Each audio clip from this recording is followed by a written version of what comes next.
Hi everyone, welcome to the show Market Makers. Today on the show we have Mr. Joseph Ollukaren, Head of Products Equity at the Aditya Birla Sun Life Mutual Fund. Welcome, Joseph.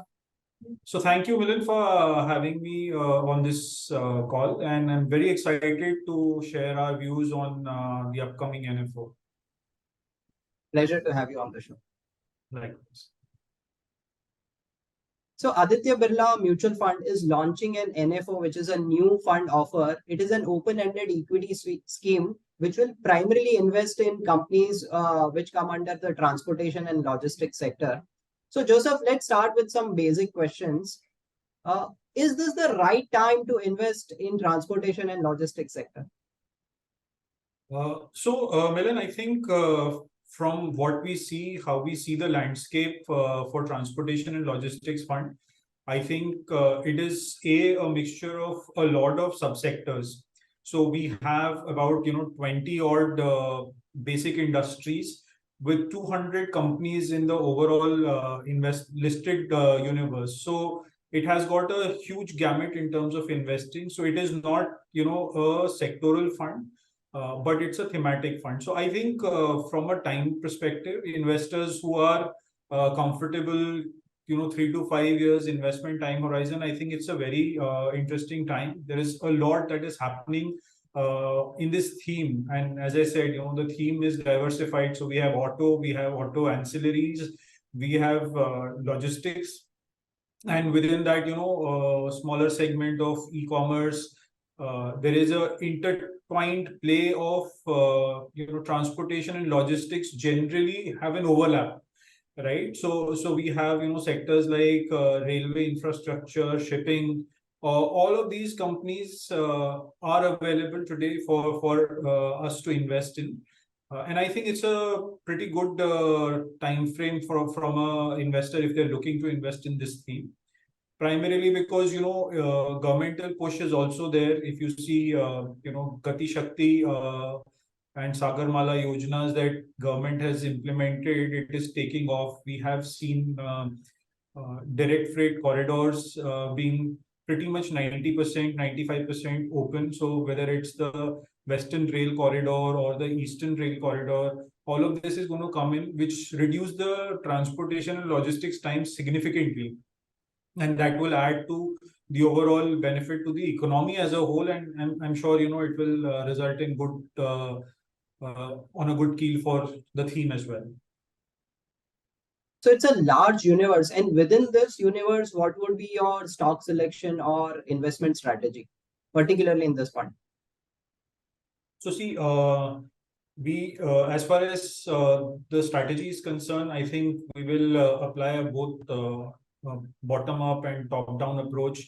We would like to identify from a macroeconomic perspective what are the sectors which are going to do well, and then from there we pick up stocks bottom-up basis. There is a huge research team that is there. We have analysts looking at each segment of it.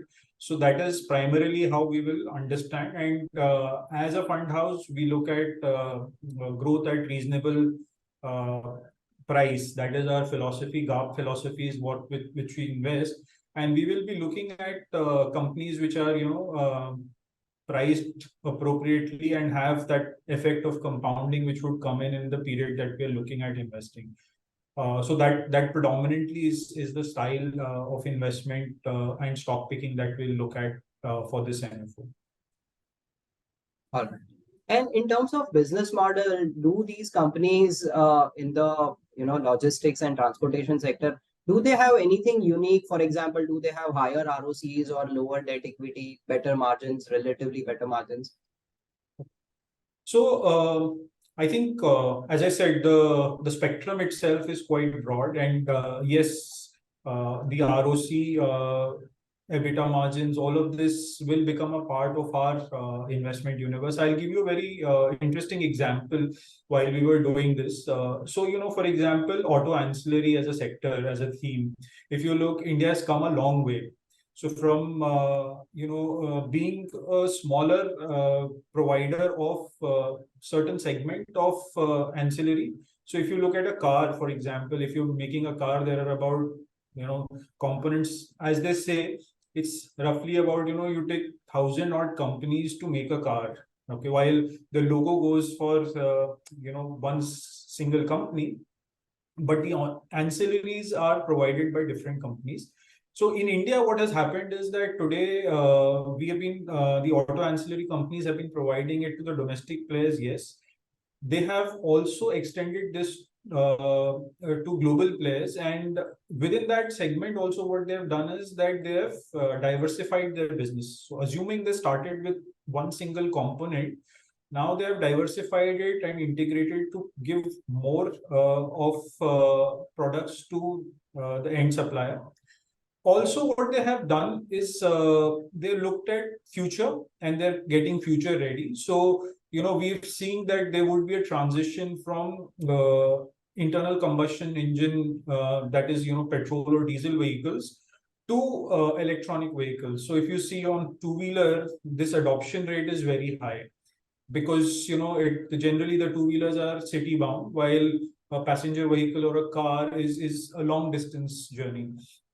Having said that, these companies are now making investments into producing EV related components, and that is so they have already done enough and more in terms of providing it for petrol and diesel vehicles, but they are providing components and getting ready, future ready. So this gives them a bandwidth in terms of, and that's where I think they're predominantly taking one step ahead. So from where we were, where maybe a bearing company was only making some bearings for a particular player globally or domestically, now they've expanded that. So what we have also seen is that within the ancillary market, if you see, there are four components generally that work. So one supply happens to the original equipment manufacturer, so they give that one. The second component is the export orientation. So we have increased the export orientation.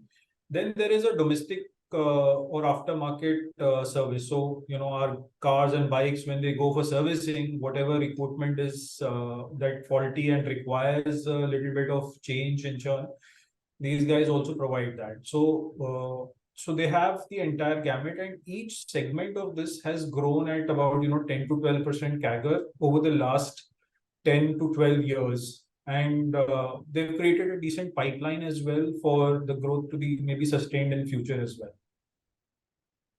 Interesting. And now, as we are seeing the numbers of OEMs, the growth has picked up again, especially for the large players. And definitely, as you mentioned, electric vehicles open up newer opportunities, not only for OEMs, but also for the ancillary players.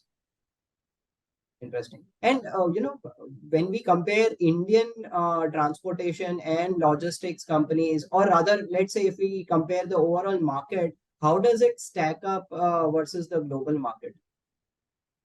So in each of the segment, Milind, I think what is happening is that we are at a relatively, while we see that, the growth seems exponential, but I think we are still at a nascent level in terms of how the market stacks up. So if you look at my per capita car consumption, or number of cars that we have currently is at about 30 as a number per thousand.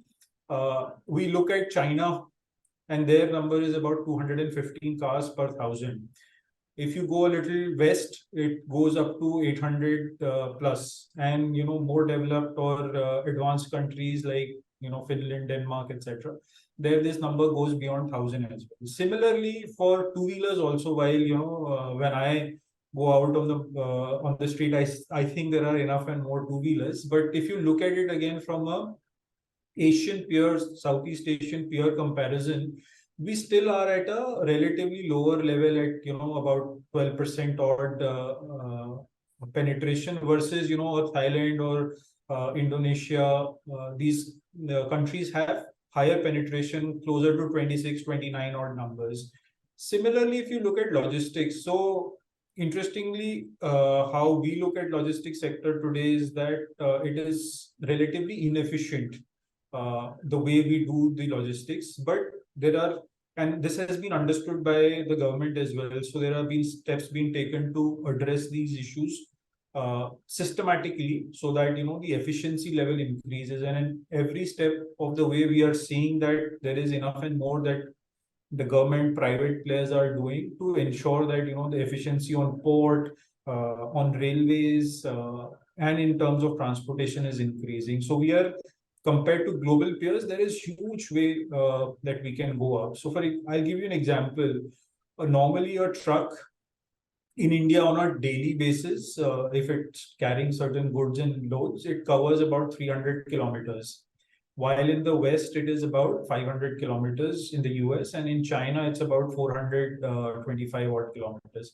Also, the tonnage of the truck, the capacity that they carry, is relatively low for Indian trucks compared to China or US.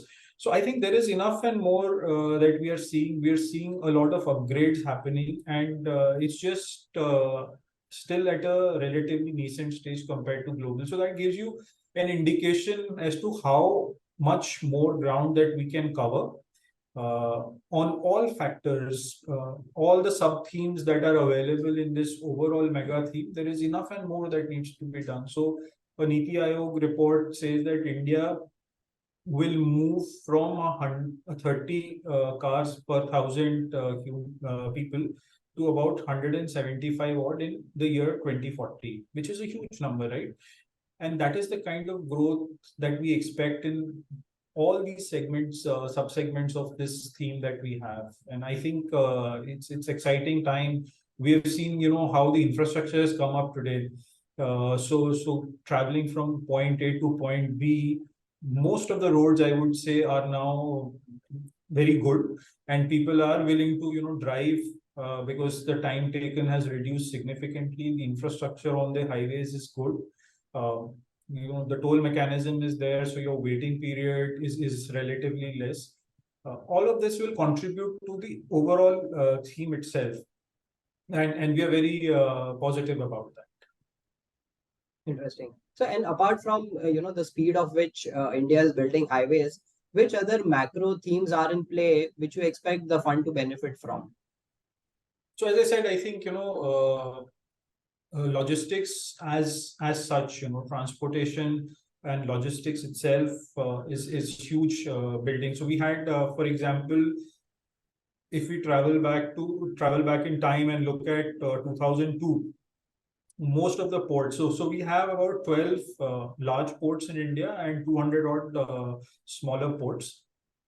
The tonnage or metric ton that they used to do as a business in 2002 versus it currently, there is a 2x change, and it is largely happened because of privatization. So initially, all of this was going through the government rigors, and hence the time taken and the amount of time that was required was huge. But now what has happened is that a lot of these have been privatized. So the pace at which the work happens is increased significantly. The amount of tonnage, metric ton of goods that are going through the ports has increased a lot.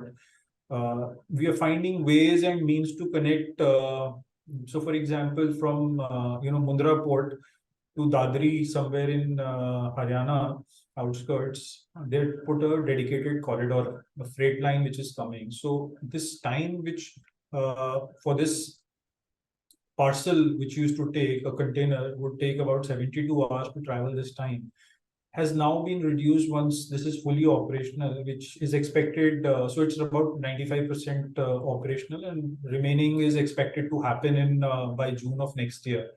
So the time taken would reduce from 72 hours to 27 hours. It is huge. And that is the kind of efficiency we have built in various segments. As I said, whether it is ancillary business also, if you look at ancillary business, there also the company has diversified the product. Okay, so today, if I was making one component for the manufacturer, I'm making 3 today. So I've done product diversification. The premiumization that we are seeing today for the cars is huge. So people, the auto ancillary companies are making more premium products. Like, for example, I'll give you an example like a sunroof. Okay. So most of the SUVs today sold, or a number of cars that are sold today, have more than 50% of these cars have SUV sunroofs. Sorry, not SUV, sunroofs. It's a product that has been incorporated, which is slightly higher in terms of the value for the service provider, the auto ancillary guys. So they have kept on moving up in terms of premiumization as well. And their transition, as I said, they're looking at more content that can be fitted into the car. So today, it is difficult for us to imagine a newer car without an infotainment system, without airbags or without LED lightings for our cars. So, and that is also true for two-wheelers. So today, most of the two-wheelers, if you see, they have those panels which are digital, not the old odometers which we used to have on our bikes, etc. So that has also gone. There is a charging point which is built in. So you have a phone, you can charge your phone. All of these things have come up, and that is where they have moved on three planks. So plank one being they're premiumized, they're providing more content. They've diversified their product range also. Each individual guy who's in auto ancillary business, they have diversified their thread and future ready. So they're future ready for moving from petrol and diesel engine to now electric vehicles as well. So from that spectrum, I think the opportunities is huge. Right. And I believe, the basic tenets of the India growth story, which is, a younger population, rising per capita income, increase in overall consumption, move towards e-commerce and all, should also help these companies. Absolutely. I think the GDP growth that India has been projected for coming years, the amount of per capita income is supposed to increase. So currently, if you see less than $5,000 per capita income is where we have maximum number of households. In coming years, we will see that this plank will move up for between $5,000 to $10,000 per capita income, which means I have more earning capacity, and I'm willing to maybe spend a little more. We've also seen something significant in terms of auto related businesses, that the average increase in the price has not been that steep, right? So the average selling price has not gone up so significantly. So if you club together the rate at which the per capita income growth happens and the rate at which the car prices are going up, it's outmatched per se, and hence I think there is enough and more that will happen in that segment.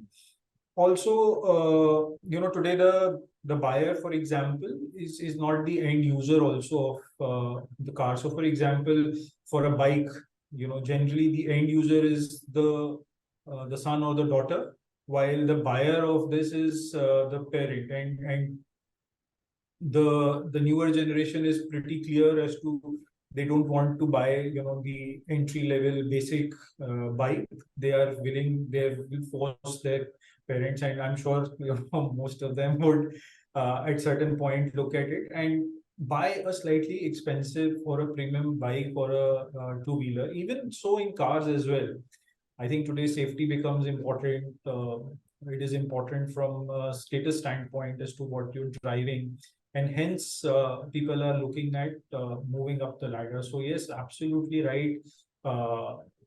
The increase in per capita will definitely percolate down to consumption habits, and within consumption also, if you see, is the first parameter that you look at is auto and related businesses. So I think that's absolutely right, Milind, that we will see that kind of growth going forward. Interesting. And usually when we talk about investments, the discussion is about returns, but risk is also part of the same coin. So in this new fund, what steps will you take to manage the risk overall drawdowns in the fund? Okay. So, see this, as I said, being a thematic fund, it has its own set of risks, which we are also aware of, and there is enough and more that as a fund house we have done. We have been in the business now for close to 30 years, so we have seen those cycles of ups and downs. We have a very evolved system which is there, where we have looked at companies from varying perspectives. What is the kind of management that they have? What is the kind of leadership that each company has? So a good leader can take the company to great heights, and we have seen that in across board. So we look at that. We look at independence of the board. What is the quality of discussion that they put forth in their annual or quarterly results? So all of these factors give us an indication in terms of the type of company we are investing in. We have internal checkpoints for us to look at how much overall holding we have of the company, how the company is done, what is it, what is the holding pattern for this company across board, how have I done along versus the benchmark versus my peers. So from varying factors, we look at risk and try to ensure that we are able to try and mitigate. It's not completely possible to outright say the risk will be not there, but the endeavor is always there to ensure that you're aware of the risks that you're taking, and commensurating returns are there for the fund. So the team, we have a sizably big team. We very recently added certain analysts on small cap, on certain sector specific analysts also we have added. So that breadth is there. We have a knowledge management system where single query can be run. So if the fund manager wants to look at a certain company from certain parameters, a lot of information is housed in our in-house model, and they can run certain queries and get the answers for those. And the universe that we today have under is roughly about 500 odd stocks that is under active coverage. So we are tracking these companies quarter on quarter, day on day basis from a price and other movement also. So we have those factors right in place, and I'm sure we try to take the risk related approach also very seriously. And there is a monitoring team which independently looks at my portfolio to provide best inputs to the fund management team as well. So sometimes what happens is, we have a certain view and we stick with it. But if there is a third person or an independent party who looks at this and tells you that, these are the risks that we are looking at from an overall portfolio development perspective, it gives a different eye to the same portfolio. And then the fund manager takes that into consideration and accordingly invest. So then the awareness is there, and as I said, we have deeply entrenched. We talk to the management on a very regular basis. A lot of these companies are already in our coverage segment, right? So whether they are auto ancillaries, e-commerce companies, logistics related companies, a lot of them are covered today, and we have a decent handle on these companies. So that I think mindful of the risk associated with investing in transportation and logistics. Yes, Makes sense. And finally, Joseph, please tell us about the key details of this NFO. Right. So as far as the NFO is concerned, it will invest about 80 to 100% in the theme, the underlying theme. Okay, so equity investments would be 80 to 100% in the underlying theme. 0 to 20% we still keep assuming that within the theme there is no clear opportunity that is visible. There is a provision to keep about 20% of investment in equity, which is outside the theme. While we will endeavor that it is correlated industries. So I'll give you an example. So if an NBFC is predominantly loaning to auto ancillary or logistics business, that would make a part. It is a direct play on the theme. However, currently it doesn't form a part of. We'll have debt to the extent of again that 0 to 10-15% that is there to make sure that we have enough liquidity to cater to the redemption if there is any. We have a small up to 10% investment that is allowed in REITs and InvITs. So InvIT, we see if there is any good opportunity in InvITs also, then we can invest in those investment area. As you said, the NFO is open from 27th and closes on 10th of November. So have adequate time to now look at investing in this theme. Dhaval Gala, he is handling this fund. He's the fund manager. He's been with the organization for over 10 years, has been an analyst, and from there has moved up the ranks to become a fund manager. So he handles some of our funds, and additionally is taking up the responsibility of this fund. So yeah, that's predominantly about the fund key features. All right. Thank you so much, Joseph. Thank you for taking out time for this session. Thank you, Milan. Thank you for giving us the opportunity. And I hope the listeners and the audience would be happy to understand this in detail. And yeah, we are I think via you, we can also address more questions if there are pertaining to the theme or otherwise as well. So thanks a lot for having us. Yeah. Thank you. Investment in securities market are subject to market risks. Read all the related documents carefully before investing.